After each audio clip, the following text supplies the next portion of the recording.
जब शादी होती है तो दुल्हन को मुकुट पहनाता है, राइट, और दूल्हा को भी मुकुट पहनाता है। हमारे भारतीय संस्कार में दूल्हा को मुकुट पहनाता है, दुल्हन को भी मुकुट पहनाता है। क्यों? क्योंकि शादी बहुत महत्वपूर्ण चीज है और दूल्हा और दुल्हन का वो सबसे महत्वपूर्ण दिन है उनके जीवन में। तो वो वहां पे राजा और रानी है, राइट। शादी में अगर दूल्हा कुछ मांगेगा तो कोई इनकार करेगा? नहीं। दुल्हन कुछ मांगेगी तो कोई इनकार करेगा? नहीं।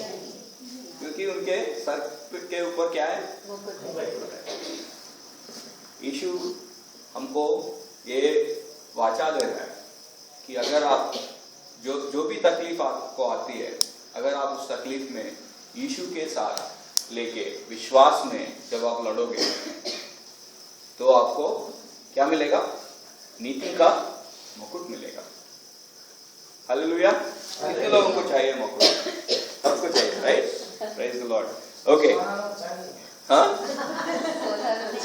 सो वो आप प्रकटीकरण का किताब में पढ़िए, उसमें बहुत लिखा हुआ है। बहुत सोने का मुकुट होगा और उसमें बहुत तरह तरह के हीरे होंगे, मोती होंगे, बहुत सारे अलग अलग रीति होंगी।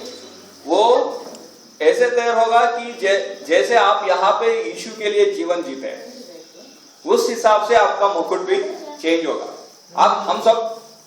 हम सब स्वर्ग में रहेंगे, पर हमारा मुकुट का साइज जो है वो बदलते रहेगा।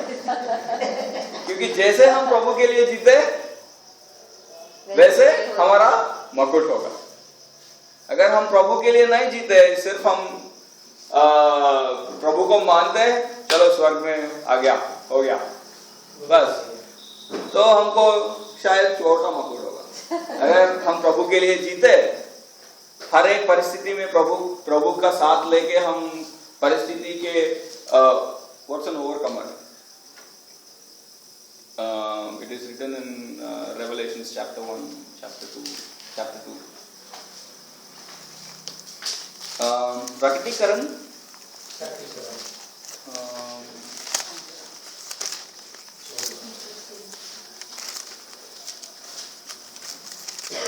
दूसरा अध्याय और 7वीं कलम।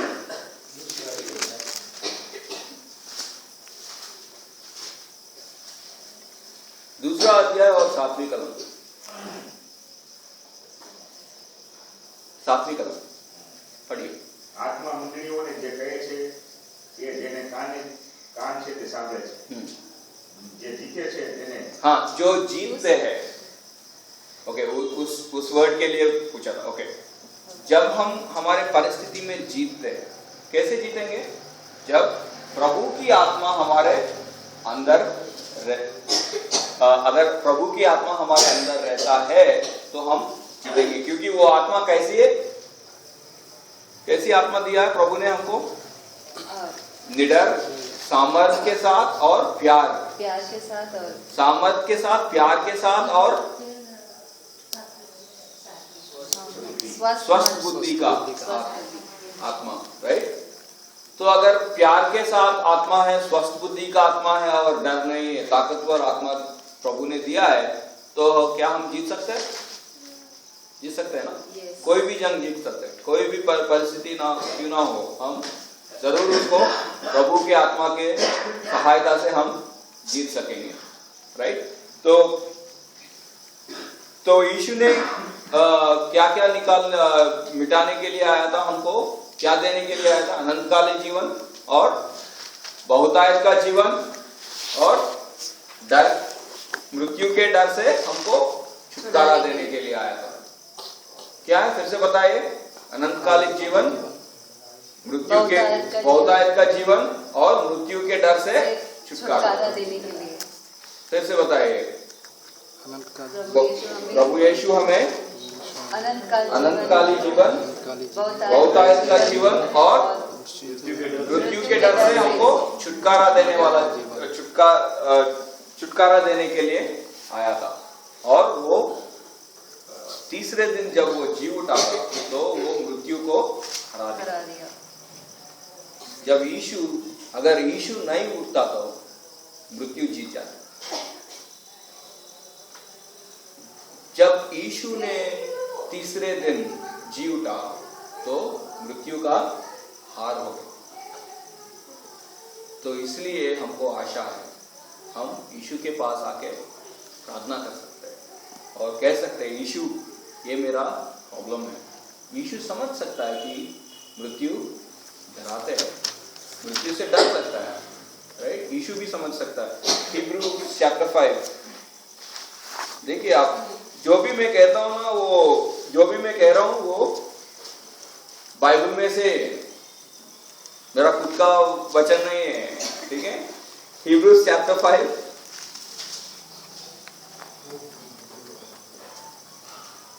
वर्स 7, 8, 9, 7 और 8,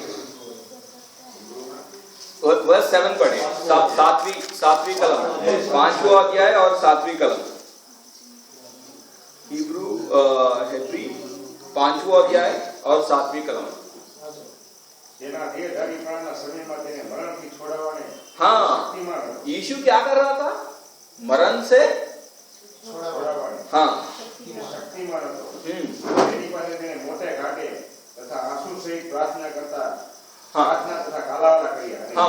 बस है बराबर। तो यीशु क्या कर रहा था? यीशु को मालूम है कि उसको मरना है। हम सब के पापों के वजह से हम उसको मरना है। तो यीशु क्या कर रहा था? मृत्यु से उसको बचाने वाला जो भी ताकत है वो है परमपिता और पवित्र आत्मा। तो उस परमपिता को प्रार्थना कर रहा है यीशु हर रोज कि वो उन्हें मृत्यु से बचाए। मतलब यीशु को भी डर लगता था ना। ये सिर्फ उस तरफ समझिए, ये मत समझिए कि यीशु मृत्यु से डर गया है, ठीक है? वो डरा नहीं है, वो भी समझ सकता है कि जब हम मृत्यु से डरते हैं, यीशु भी समझता है। उनको भी मालूम है कि मृत्यु बहुत भयंकर होता है, बहुत डरावनी चीज है। यीशु को भी मालूम है। तो आपसे गुस्सा नहीं होंगे अगर आप मृत्यु से डरोगे, ठीक है? वो आपसे गुस्सा नहीं होंगे क्योंकि उनको मालूम है कि मृत्यु क्या होता है। क्योंकि पर इसलिए यीशु हमको एक वाचा कर रहा है कि जो भी उसके नाम पे विश्वास करेगा तो वो मृत्यु से सीधा अनंतकालीन जीवन में पहुंच जाएगा।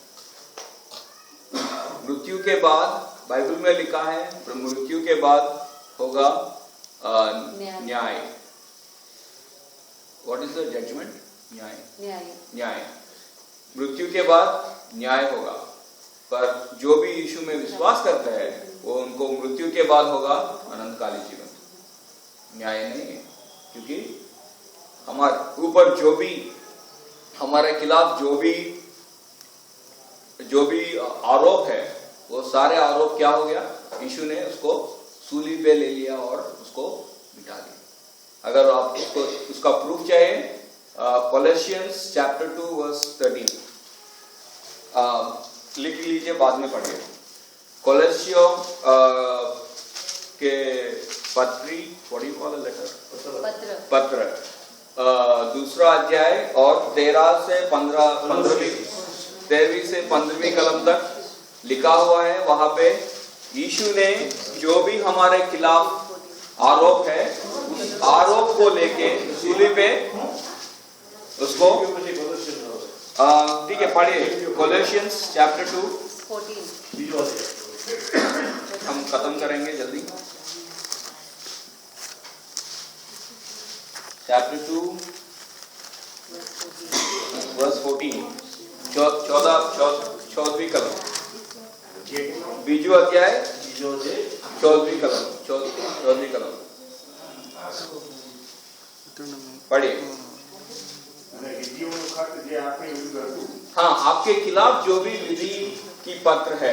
हाँ અને આપણે અતિકુલ હતું हाँ જેને ખુશી નાખીને તથા વદસ્સુને તેને ખીલા મારીને વચમાંથી કાઢીને और 15वें अध्याय वचन है, રાજ્યો તથા અધિકારોને તોડી પાડીને વદસ્સુને તેઓ પર જય મેળવીને તેઓને જાહેર રીતે ઉગાડા કર્યા. हाँ क्या किया यीशु ने सूली पे? शैतान ने समझा कि जब हमारे पाप यीशु के ऊपर आ जाएगा तो यीशु भी पापी बन जाएगा, राइट? पर यीशु ने क्या क्या किया? उस सारे पाप को लेके एक पत्र में डाल के उस पत्र को सूली पे व्हाट इज अ नेल, कीले, राइट? कीला के साथ तोप दिया और उसमें जो आपके खिलाफ जो भी लिखा है उसको उसने मिटा दिया.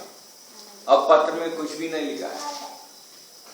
तो हिंदी बाइबल में कहता है कि 15वीं कलम में यीशु ने शैतान का तमाशा बनाया. यीशु क्या कर दिया? शैतान को तमाशा बना, सबके सामने तमाशा बना दिया शैतान को. वो है हमारा यीशु